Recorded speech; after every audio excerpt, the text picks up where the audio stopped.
Assalamualaikum warahmatullahi wabarakatuh. Assalamualaikum warahmatullahi wabarakatuh. Selamat sore teman-teman. Kembali lagi bersama saya Risma Hirapsari di mata kuliah Financial Technology. Ini adalah pertemuan kita yang ke-14, di mana hari ini kita akan membahas mengenai Big Data, Blockchain, dan Artificial Intelligence dalam Financial Technology. Baik ya teman-teman, sudah nampak di layar materi yang akan saya paparkan pada hari ini.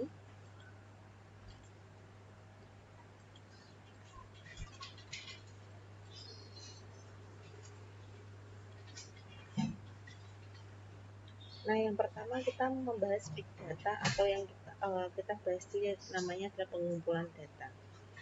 Dalam mencari data sekunder atau secondary resource yang relevan dengan menggunakan metode studi pustaka, setelah mengumpulkan bahan dari sumber sekunder, maka dilakukan pengambilan data yang bersumber dari data primary atau primary source dengan metode FGD.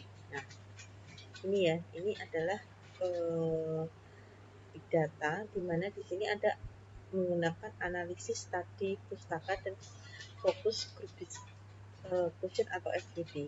Nah, untuk analis studi pustaka ini tunjukkan untuk mengeksplorasi studi yang telah ada. Jadi kita menggunakan data sekunder yang membahas perkembangan big data, kecerdasan buatan, blockchain dan teknologi vintage ya. Ini baik yang ada di Indonesia maupun yang ada di negara lain. Nah, kalau kita berbicara mengenai forum group discuss, nah kita akan melakukan diskusi yaitu mengenai tentang beberapa narasumber atau beberapa sumber diskusi yang telah dilakukan pada penelitian yang terdahulu mengenai tadi ya sama blockchain,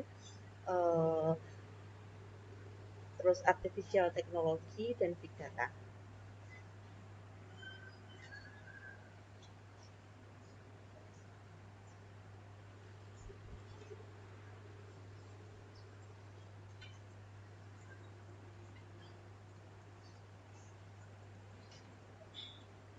Nah, kita langsung masuk ke big data.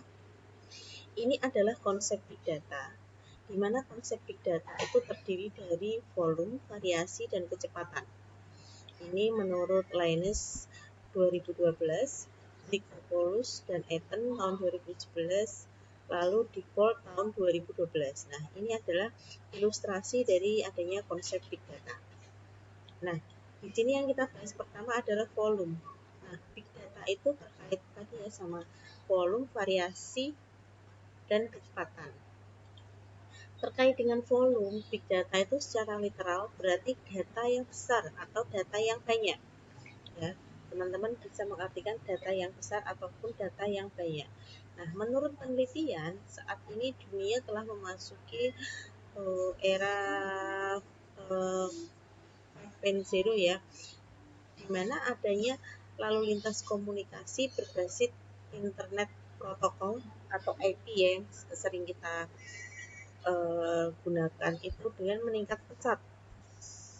Nah, dengan adanya perkembangan seperti ini, diprediksi bahwa adanya peningkatan volume big data yang dihasilkan pada 3 tahun ke depan itu bisa 3 kali lipatnya.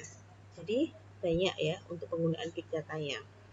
Nah, media sosial dan komunikasi itu telah menyumbang produksi data terbesar, terutama untuk data yang tidak terstruktur. Nih, berarti dari media sosial dan komunikasi atau M2M ini dia di dalam konsep big data volumenya adalah yang terbesar. Nah, kalau kita berbicara mengenai variasi yaitu data yang merujuk pada berbagai macam variasi atau jenis datanya. Nah, sumber variasi data itu didominasi oleh aktivitas penggunaan mesin pencari di internet, media sosial, ataupun koneksi dari M2M. Nah, biasanya Internet of Things atau kita sering sebut IoT ya. Lalu selanjutnya kecepatan. Nah, era big data itu tidak hanya ditunjukkan dengan banyaknya data yang dihasilkan, tetapi ditunjukkan dengan adanya kecepatan produksi data yang juga berlangsung secara real time dan memperkirakan bahwa kecepatan produksi data tersebut lebih besar mencapai dari 2,5 quintillion byte per hari. Nah, kecepatan data itu sangat berpengaruh oleh koneksi ya, koneksinya tadi berarti kita menggunakan internet banking tadi. Nah, maka itu akan menjadi perangkat dengan kategori pertumbuhan paling signifikan. Antara lain tadi tablet, PC, smartphone ataupun smart TV ya. Kalau sekarang sudah ada smart TV. Ini saya lanjutkan. Teman-teman bisa melihat di layar bahwa ini adalah dinamika perkembangan big data yang ada di Indonesia dari tingkat mikro, meso, sampai dengan makro. Nah, saya singgung sedikit mengenai perkembangan big data yang ada di Indonesia. Pada tingkatan makro, perkembangan big data di Indonesia itu dipengaruhi oleh berkembangnya data. Data yang bagaimana? Data yang berkembang secara global. Dan terdapat dua faktor yang menyebabkan perkembangan big data pada level global. Ini ya. Ini ada, kita lihat sama-sama, ada ketersediaan data masif, kemampuan komputasi atau humor, itu adalah dua faktor utama yang menyebabkan adanya big data ini pada level global. Lalu kita turun lagi, yaitu pada level meso atau level tengah. Nah, perkembangan big data di Indonesia ini didukung oleh dua faktor. Yang pertama adalah melimpahnya data digital yang terakumulasi pada tiga faktor utama. Nih, ketersediaan data masif, bank, telekomunikasi perusahaan, dan rintisan. Terus ini adalah teknologi informasi komunikasi yang tidak merata, dan penetrasi dari internet. Itu adalah kita tingkatan big data di level meso. Lalu level yang paling rendah di sini adalah level mikro, di mana implementasi penggunaan big data secara granular lebih banyak ditemukan di sektor bisnis. Nah, di sini para pelaku usaha berharap bahwa penggunaan big data itu dapat membantu mereka menjalankan bisnis dengan lebih baik. Nah, harapannya apa? Harapannya adalah dengan data yang besar dan akurat, para pelaku bisnis itu dapat meningkatkan pendapatannya dengan meningkatkan produktivitas dan menciptakan ide untuk menghasilkan produk yang baru. Ini terkait dengan dinamika perkembangan big data yang ada di Indonesia. Oke, saya lanjutkan. Nah, ini adalah peluang dan tantangan perkembangan dari big data yang ada di Indonesia. Ya, teman-teman bisa lihat di layar bahwa berdasarkan pemaparan tersebut dapat dipaparkan bahwa ada di sini ada tantangan dan peluang perkembangan big data di Indonesia. Ini kalau kita lihat dari segi atau faktor manusianya sendiri atau SDM, pengembangan teknologinya, peluangnya apa? Peluangnya yaitu berkembangnya peluang bisnis dan investasi big data. Ini ya, banyak masyarakat yang mulai tertarik dan memahami big data. Lalu tantangannya apa? Tantangannya banyak SDM yang belum mumpuni mengenai pemahaman mengenai adanya big data. Lalu kalau kita lihat dari faktor teknis, kenapa? Di sini utamanya adalah datanya. Datanya banyak yang dapat diolah. Nah, di sini ada lagi untuk tantangannya yaitu persediaan data yang tidak terkonsolidasi. Nih, database-nya itu tidak lengkap ya. Lalu di sini kita lihat dari aspek tata kelola. Kalau kita lihat dari aspek tata kelola, kita bisa lihat dari pemerintah dan non-pemerintah. Kalau kita lihat dari pemerintah, kita dapat melihat peluang bahwa satu data dapat menjadikan data publik yang terkonsolidasi. Nah, kalau kita lihat dari non-pemerintah, komunitas big data ini multiliteral, bentuknya dapat masing-masing untuk meningkatkan kemampuan dari SDM itu sendiri. Tantangannya apa? Pada aspek tata kelola, tantangannya adalah tata kelola yang ada dalam big data tersebut itu belum sepenuhnya memadai terkait dengan kepemilikan, mekanisme akuisisi datanya, itu belum memadai dan belum menggunakan cloud service. Nah, ini ya.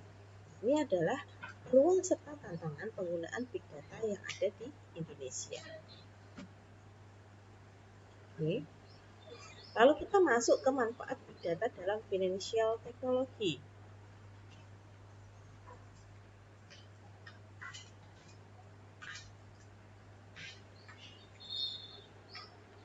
Ini manfaat big data dalam financial technology.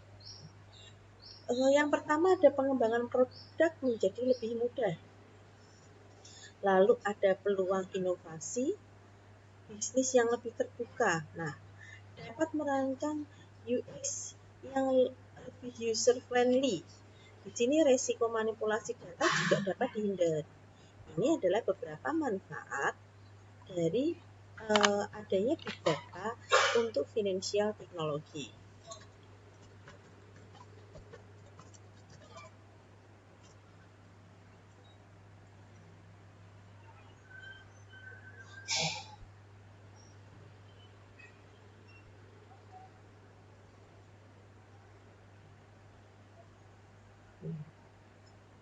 Nah, karena konsep tadi ya teman-teman ya, konsep dari big data itu adalah data yang banyak, data yang besar.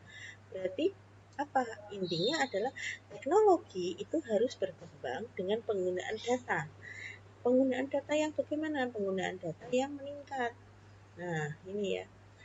Konsep big data ini harus benar-benar dipahami bagi perusahaan atau industri, khususnya adalah industri finansial teknologi atau keuangan, industri keuangan secara teknologi. Nah, ini ya. Tapi kalau kita sadari saat ini untuk big data ini makin beragam ya.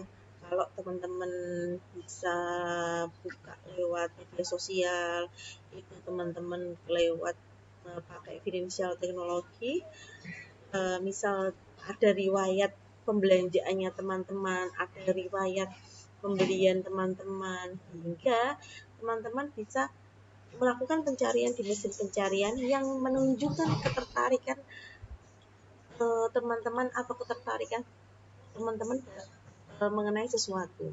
Misal ketika teman-teman buka marketplace untuk baju, nah biasanya nanti di sosial media teman-teman atau di postingan medianya itu makin beragam yang mengenai tentang pencarian mengenai tentang baju. Nah, seperti itu ya kurang lebihnya ya untuk data.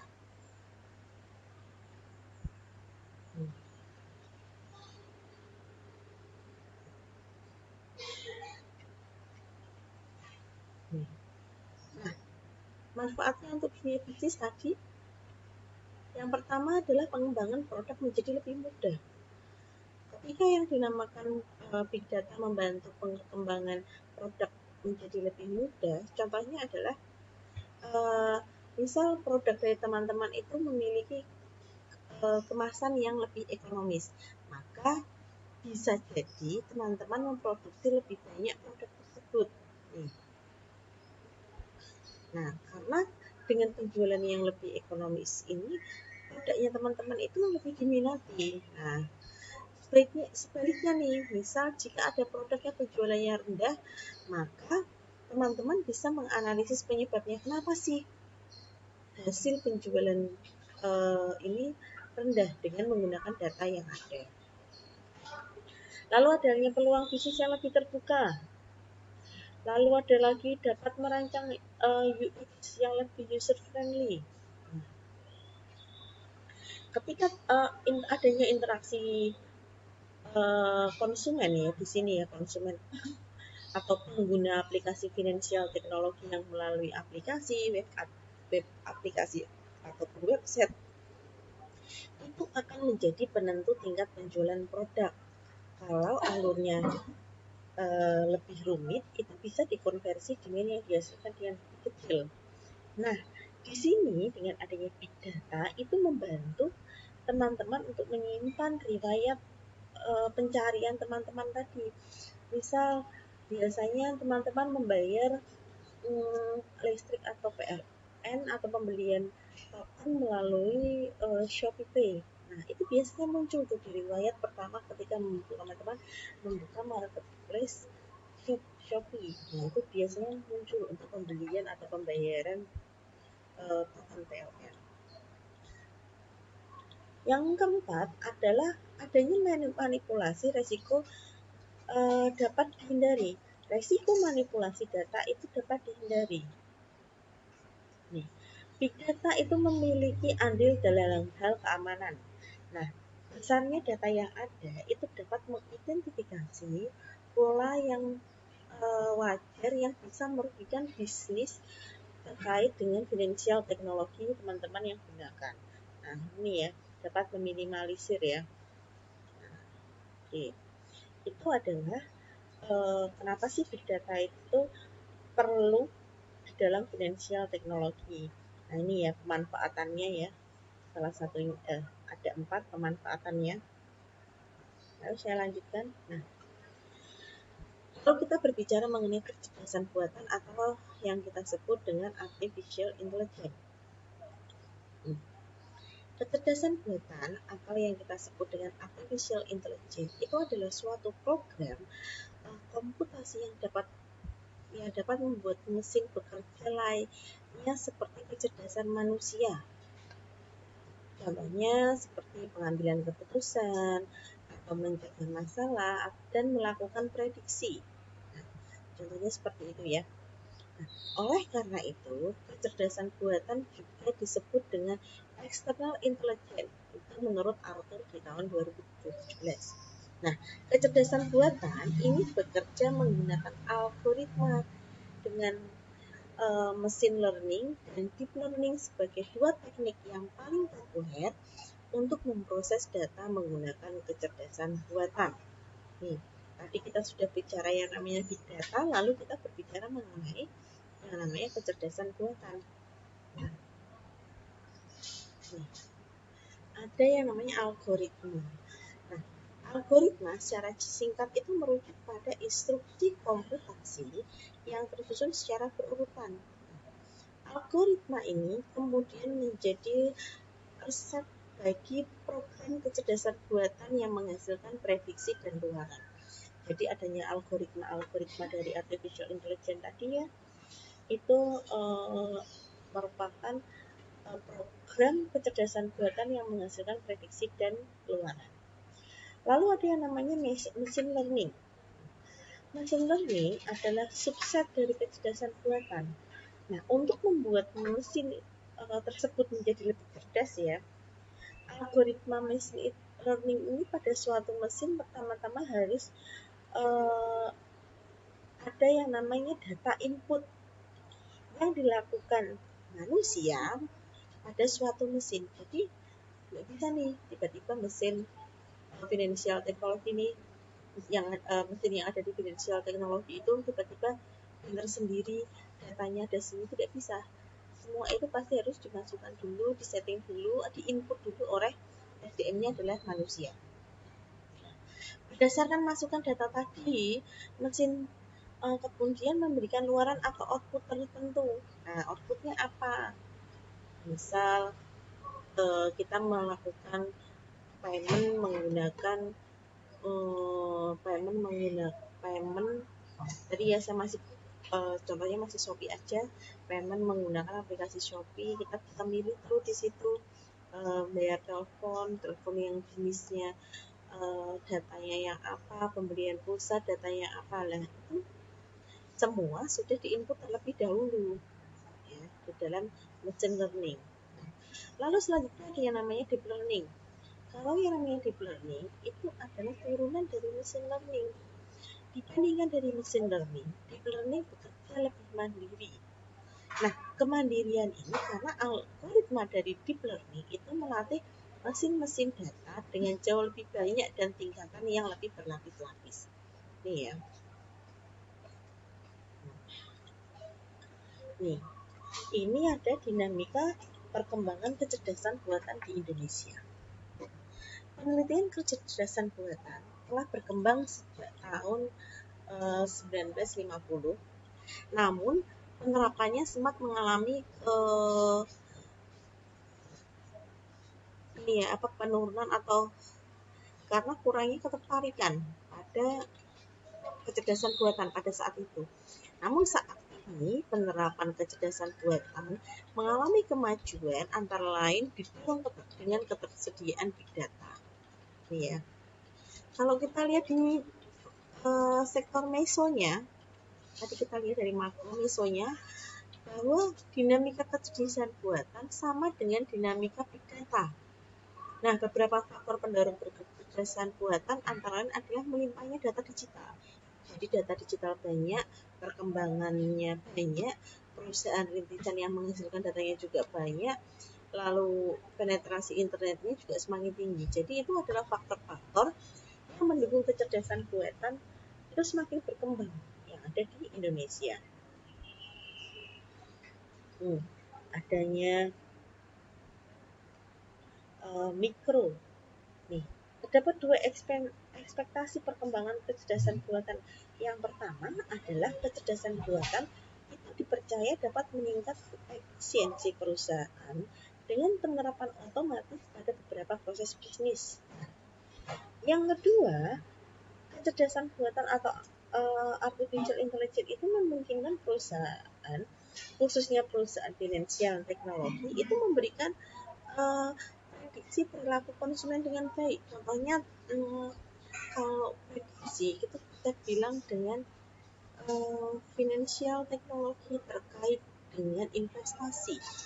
Pertemuan awal saya sudah membahas ya, contohnya misal investment kita contoh satu bank swasta itu ada investasinya, ada untuk planning program kedepannya, planning keuangannya seperti apa, sekarang sudah bisa diterapkan melalui finansial teknologi. Nah, dengan kelebihan tersebut, pengembangan dan pengguna kecerdasan buatan ini mengharapkan peningkatan keuntungan dari bisnis atau pengelolaan keuangannya itu lebih berproduktif dan menciptakan hasil yang lebih akurat. Ya. Oke, itu kita lihat dari sektor mikronya. Kalau kita lihat dari jaringan, nah, bidang kecerdasan buatan di Indonesia ini masih diisi oleh beberapa sektor bisnis ya, khususnya untuk bisnis finansial teknologi, tapi untuk finansial teknologi sampai sekarang jumlahnya juga terus meningkat. Nah, ini ya, ini juga sama nih, sama kayak punyanya big data. Nah, karena apa? Karena infrastruktur pengelolaan data yang masih ada itu dimiliki oleh beberapa pemain dalam sektor segi finansial teknologi. Nih ya, ini biasanya itu ada chatbot. Ya, kalau kita berbicara artificial intelligence itu ada chatbot. Misal nih teman-teman pakai aplikasi financial teknologi, ya saya contohkan Shopee lagi ya. Butuh bantuan, itu teman-teman tidak perlu itu untuk telepon customer service-nya dari Shopee dan lain-lain. Teman-teman bisa klik chat aja di chatbotnya, bantuan mengenai apa-apa itu sudah ada di situ, nanti teman-teman tinggal milih biasanya. Nah, itu adalah salah satu kelebihan dari artificial intelligence untuk pengembangan dari finansial teknologi itu sendiri. ini ada beberapa peluang dan tantangan. Kalau sama ya tadi ya, kita bisa lihat dari sektor SDM-nya, peluangnya investasinya meningkat dibanding kecerdasan buatan. Tantangannya apa? SDM-nya belum mumpuni mengenai pengelolaan kecerdasan buatan. Ya, tidak semua orang itu paham mengenai kecerdasan buatan. Dalam segi pengelolaan teknologinya, kecerdasan buatan ini berkembang biasanya di kalangan menengah sampai menengah ke atas ya, khususnya Gen X, Gen W, yang generasi-generasi saat ini itu yang sering akrab dengan yang namanya teknologi. Nah, terus tantangannya apa? Nah, tantangannya privasi dan keamanan data. Kalau kita bicara tantangan atau risiko dari yang namanya artificial intelligence untuk financial teknologi. Ini ada aspek teknisnya. Aspek teknisnya meningkatkan volume data yang dihasilkan oleh berbagai sektor. Tantangannya apa? Tantangannya datanya sama, tidak terkonsolidasi. Terus aspek tata kelolanya kita bisa lihat dari pemerintah dan non-pemerintah. Sama seperti big data. Tata kelolanya belum memadai. Lalu masih minim kolaborasi antar jaring yang kesulitan melakukan transisi bisnis. Ya, biasanya kalau aspek tata kelola antara perusahaan finansial teknologi dengan pihak ketiganya. Nah, ini adalah manfaat kecerdasan buatan dalam perkembangan fintech. Nah, kecerdasan buatan itu membantu perusahaan finansial teknologi ini dalam menyederhanakan proses. Dia dapat meningkatkan akurasi, meningkatkan keamanan, dan meningkatkan kepuasan pelanggan melalui beberapa hal. Nih, antara lain yang pertama adalah pemrosesan data otomatis. Algoritma artificial intelligence ini digunakan untuk memproses dan menganalisis kumpulan data besar yang lebih akurat. Lalu ada yang namanya pembayaran otomatis.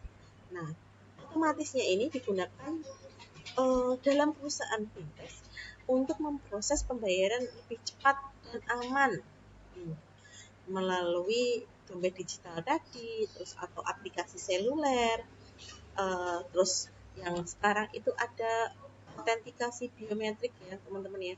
Kalau teman-teman misal masuk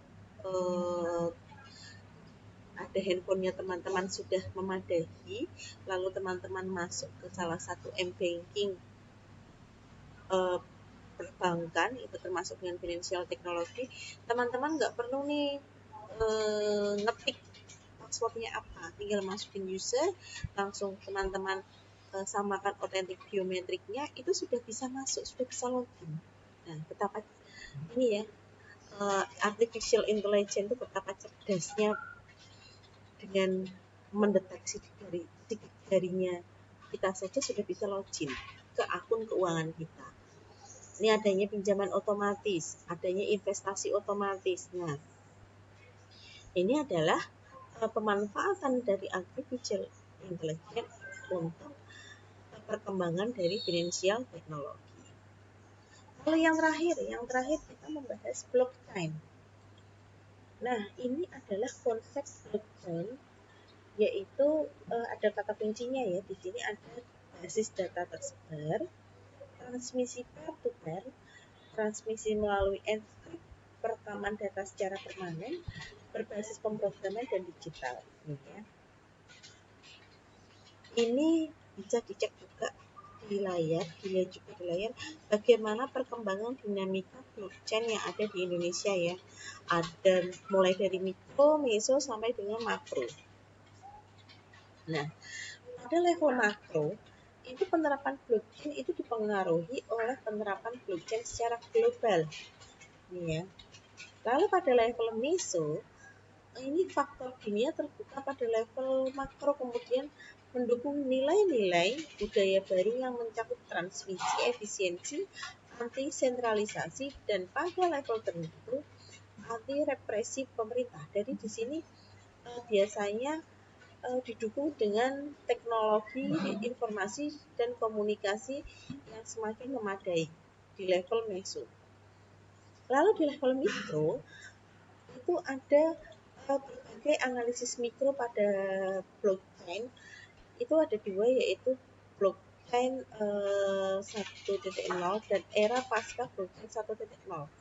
Nah ini ya, jadi blockchain itu awal masuknya itu kurang lebihnya tahun 2016.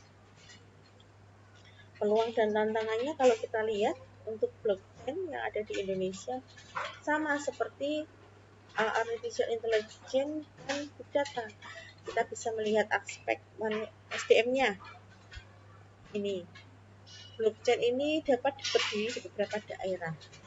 Sama juga tantangannya, masih banyak SDM yang belum akrab dengan pengelolaan blockchain. Ya. Dilihat dari aspek pemerintah dan non pemerintahnya nih. Aspek pemerintah tantangannya ini adalah peraturan penegakan peraturan keuangan pemerintah terkait dengan uang kripto. Kalau kita bicara blockchain ya, itu tantangannya yang dihadapi oleh pemerintah. Lalu di sini kalau non pemerintah, blockchain mulai terbentuk untuk bertukar informasi peluangnya seperti itu. Tapi datanya sendiri masih kurang atau belum memadai untuk di blockchain. Nah,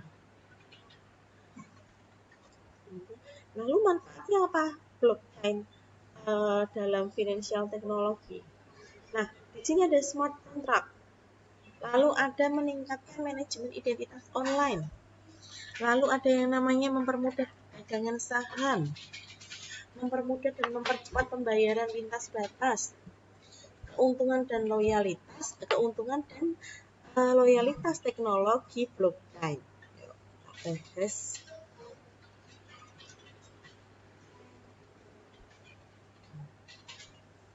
Yang namanya smart contract. Manfaat smart contract ini dapat menjalankan transaksi komersial untuk melakukan persetujuan secara otomatis serta dapat menegakkan kewajiban semua pihak dalam sebuah kontrak tanpa adanya perantara. Lalu yang kedua adalah meningkatkan manajemen identitas online.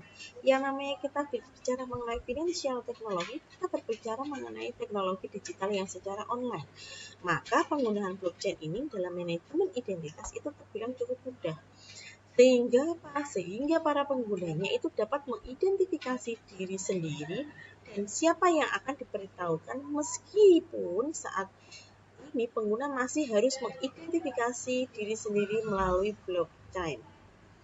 Lalu yang ketiga, teknologi ini nantinya akan memiliki dampak terhadap perdagangan saham di masa depan. Keempat adalah mempermudah dan mempercepat pembayaran lintas batas. Nah, dengan adanya teknologi blockchain tadi, nilai transfer yang tinggi, biasanya apabila kita mau transfer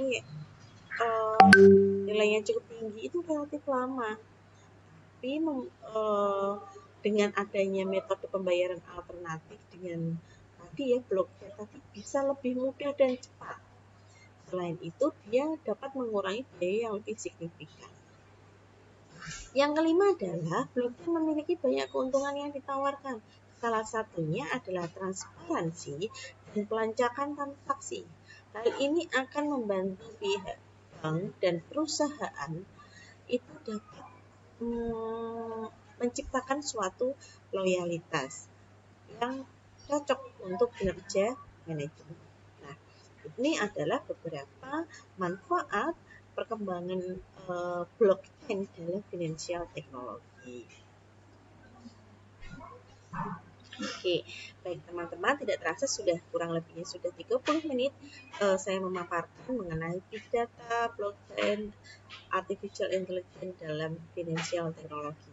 Bagi teman-teman yang belum mengumpulkan tugas, silakan segera mengumpulkan sebelum ujian akhir semester. Dan untuk teman-teman yang mungkin kurang paham mengenai penjelasan saya, bisa langsung berkomentar di WhatsApp ataupun live chat ataupun yang ada disediakan. Terima kasih, saya pamit undur diri. Wassalamualaikum warahmatullahi wabarakatuh.